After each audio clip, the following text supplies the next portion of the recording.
Hey everybody, I wanted to go over this week's modules. So I'm in your Canvas homepage. I'm going to click on modules and we are going to scroll down to module 8.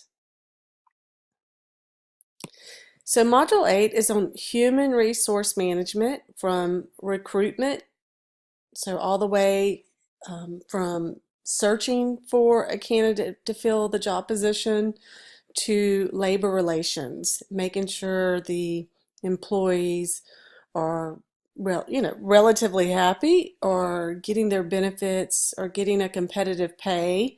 These should be main things in a HR department.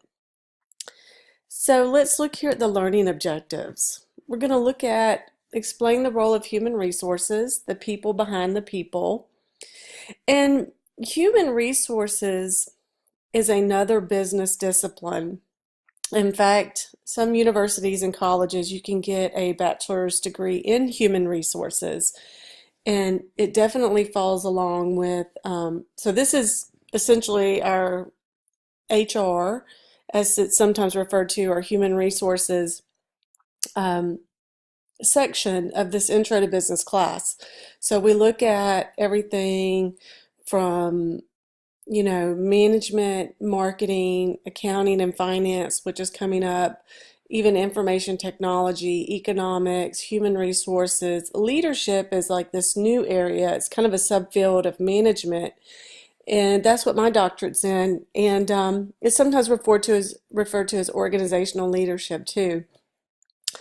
But human resources are typically the people behind the people because they typically are an office or a desk job, and you don't really see them people a lot. When you're interviewing with a company, oftentimes you may interview with someone from HR, but definitely HR handles all of the benefit information like your health care, your dental, your vision, retirement, and for example, you can get other benefits, from an employer. Sometimes there's like tuition reimbursement, but there may be some stipulations on it. So an employer may say, hey, you work in sales, we'll pay you to get a marketing degree.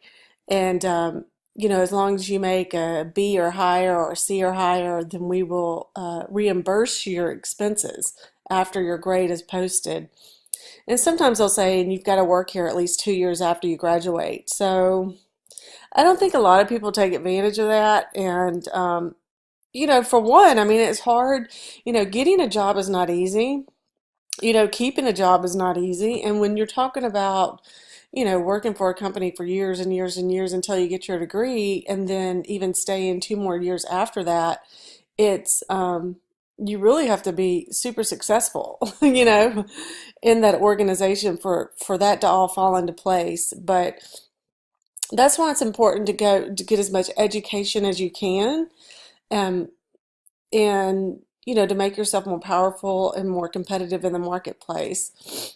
So, I mean, I always say, I started out getting to associate degrees, and I know a lot of the people at the regionals get associate degrees first, or they get an associate's degree along with their bachelor's, which is great.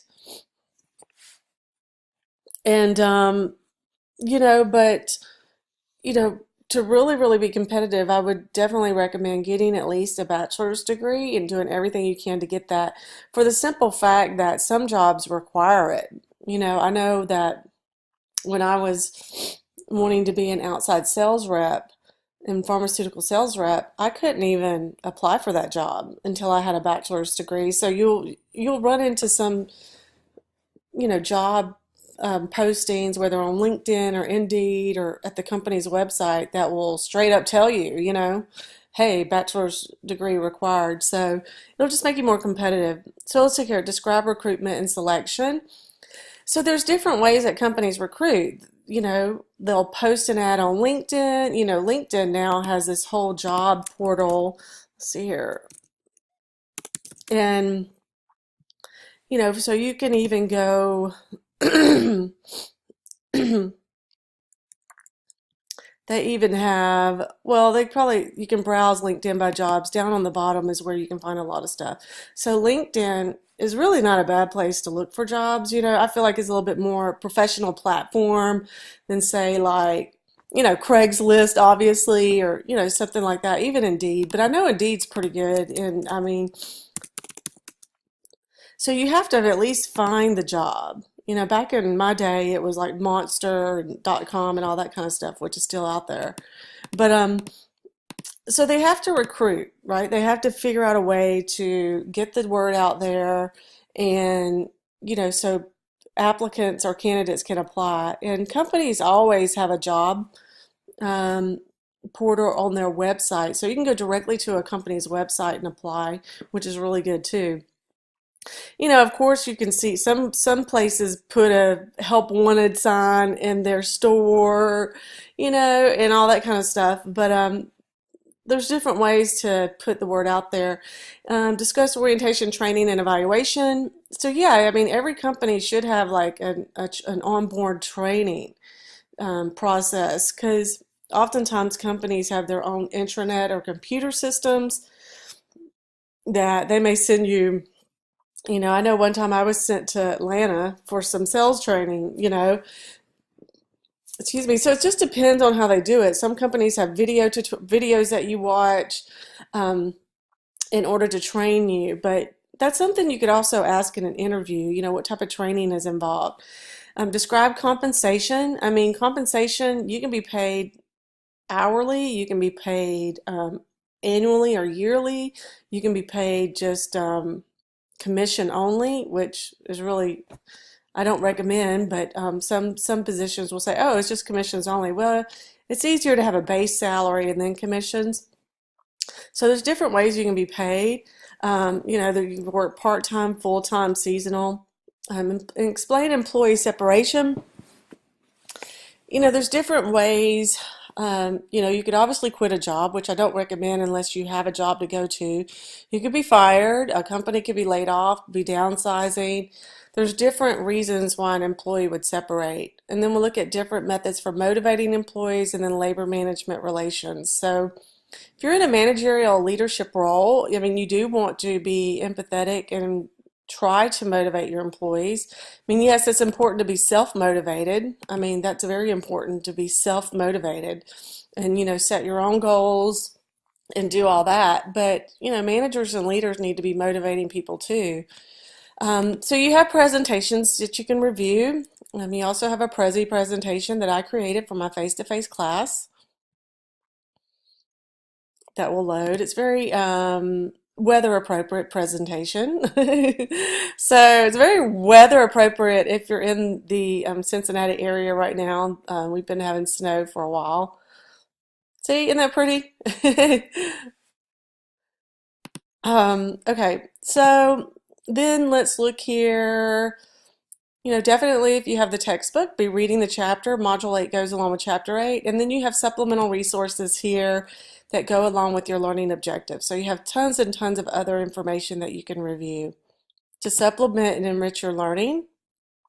So let's get down to the brass tacks, or the meat and potatoes of what this module is about. We're going to look at the activities here. We have a discussion forum on labor laws. These are U.S. labor laws because it does vary by country. You have a website here that I'm giving you as a resource, and you are to choose one of these labor laws, and then you're going to discuss what are the circumstances that led up to this proposal and passage of this law? Discuss ways you believe this law has or has not affected the working world that you're in currently now, or you expect to enter upon graduation. And then be sure to reply to at least one of their classmates' post. So you have a discussion there, and then we also have exam 2, chapters 5, 6, 7, and 8. These activities are due January 21st, Sunday by 11:59, but of course you can work on them at your own pace. You can even work ahead now throughout the course. All right, please let me know if you have any questions. All right, thank you.